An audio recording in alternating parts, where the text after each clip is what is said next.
আমার নানির ৬৫ বছরেরও বেশি বয়স।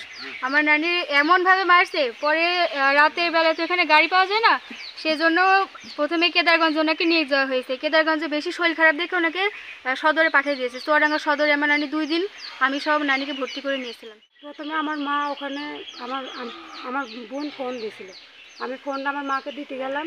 পরে আমি বললো মিস্ত্রিদের টাকা দিতে, আর হইলো দিয়ে ওখানে দাঁড়িয়ে আসতে আমার মা বোনের সাথে কথা বলছিল। পরে ওরা আসলো, এসে বলছে ছাদ থেকে মিস্ত্রিগুলোদের নামতে বললো। দিয়ে নামতে বলার পর আমার মা বলছে না নামবে না, আমার জায়গায় ঘর হয়েছে, তোমরা বাধা দেওয়ার কে? দিয়ে বলছে না নামতে হবে। পরে আমাকে জোর জুলুম করে বলছে হয় কেস তুলবি আর না তোকে মেরে দেবে। দিয়ে দু এক কথা হইতে হইতে মস্ত আমার মাকে টেনে নিয়ে গেল, মোবাইলটা কেড়ে নিল।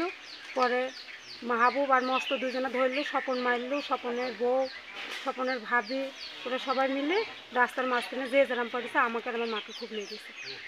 আর আমার মার কাছে 35,000 টাকা ছিল, আর মোবাইলটা বাড়ি মেরে সবার সামনে ভেঙেছে। জমিনের জায়গা নিয়ে এখানে ঝামেলা, এখানে শরিকের জমি।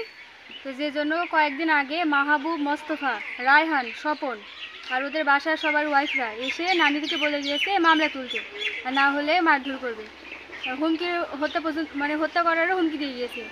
পরে 4 তারিখ সাড়ে 4:30-5টার সময় আমার নানিকে আর খালামণিকে মানে বাসা থেকে বের করে নিয়ে গিয়ে রাস্তার উপরে রড দিয়ে, তারপরে আরও হাতে একজনের হাতে লাঠি ছিল, সেগুলো দিয়ে একদম মাইরে একদম ওখানে পিষে রেখে গিয়েছে।